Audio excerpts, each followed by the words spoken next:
climate change, you're already assuming that it's happening, and therefore what's going to happen in the future. Absolutely. There's so much evidence that climate's already changing and the species are already responding to that change that there's a need for research that makes that an assumption and move forward and tries to anticipate what might happen.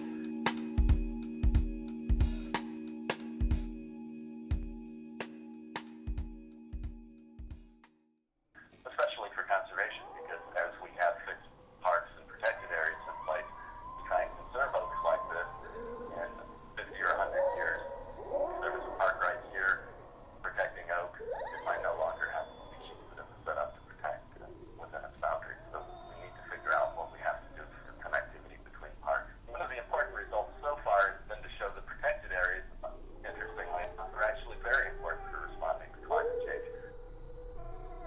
You might think, well, these are fixed in place and species are moving across the landscape.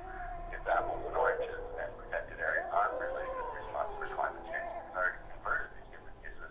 Protected areas are the only place where species can undergo these movements across the landscape in a natural way. So what we actually need are protected areas that are as large as possible so that that fully natural process can unfold on the landscape. Once you get to the edge of a protected area, then you have a difficult situation. For large mammals, they may be able to cross an area of human farmland, but for many plants, it's a dead end.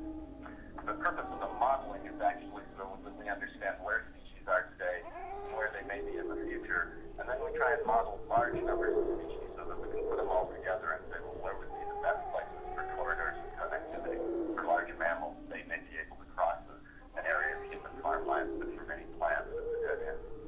The purpose of the modeling is actually so that we understand where species are today and where they may be in the future, and then we try and model large numbers of species so that we can put them all together and say, well, where would be the best places for corridors and connectivity?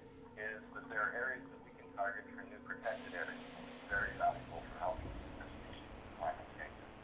Those sorts of places are relatively cost effective. You can capture multiple species and do it at a scale that we're comfortable with current protected areas. When you run out of space to do that, you have to start thinking about corridors, but that's a much bigger job. It covers longer distances. You may have to buy up some human land uses in between to convert them to fully or partly natural conditions. So there's an important balance to be struck. I think people need to realize that even though protected areas are fixed in place, they play a very important role in potential response to climate change. Okay. I think it's a fundamental question about how our relationship is with nature. By creating big areas for nature, part of what you're trying to do is take a step back and trying to protect and preserve every single species.